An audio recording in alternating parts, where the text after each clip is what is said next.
मागच्या व्हिडिओमध्ये आपण आपला इमोशनल ब्रेन आणि लॉजिकल ब्रेन या दोघांमधील संघर्षाबद्दल बघितलं. पण हा संघर्ष कसा कमी करायचा यासाठीच्या 5 महत्वाच्या गोष्टी आज आपण या व्हिडिओत बघणार आहोत. सर्वप्रथम आहे सेल्फ मोटिवेशन किंवा सेल्फ टॉक. कुणाच्याही दबावाशिवाय, कुणाच्याही प्रोत्साहनाशिवाय आणि सांगण्याशिवाय हे माझं शरीर आहे आणि याच्यासाठी मी पाऊल उचलणार आहे हे स्वतःला पटवलं म्हणजे सेल्फ मोटिवेशन. जेव्हा तुम्ही सेल्फ मोटिवेटेड असतात तेव्हाच तुम्ही तुमच्या ध्येयापर्यंत पोहोचू शकता. दुसरं आहे सोशल कनेक्शन. म्हणजे तुम्हाला स्वतःहून एकट्याने व्यायाम जमत नसेल तर असा ग्रुप जॉईन करा किंवा अशा कंपनीत राहा जे लोक सतत व्यायाम करतील आणि तुमचं व्यायामाचं सातत्य वाढवतील.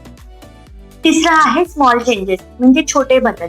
बदल जितके छोटे राहतील तितकेच ते करायला सोपे राहतील. म्हणजे व्यायाम एकदम एक तास नाही तर हळूहळू 20 मिनिटांनी सुरुवात करा. आहारातीलही बदल हे हळूहळू छोटे छोटे करा. चौथं आहे से यस टू चॅलेंजेस. म्हणजे चॅलेंजेसला हो म्हणा. आपण सततच आरामदायी आयुष्य जगत असतो तेव्हा सुरुवातीला ही सवय लावणं ही जड वाटतं, तेव्हा ते ऍज अ चॅलेंज म्हणून घ्या. रविवारी सकाळी झोपत राहण्यापेक्षा लवकर उठून ट्रेकिंगला जाणं हे एक छोटं चॅलेंज आहे. ते चॅलेंज स्वीकारा. आणि शेवटचं आहे सेटअप अँड स्टार्ट क्विकली.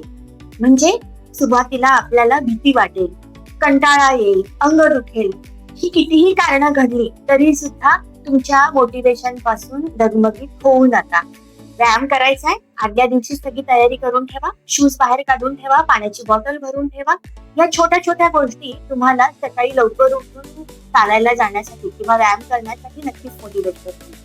तेव्हा या 5 Sचा अवलंब करून तुम्ही तुमच्या फिटनेस जर्नीची सुरुवात करू शकता.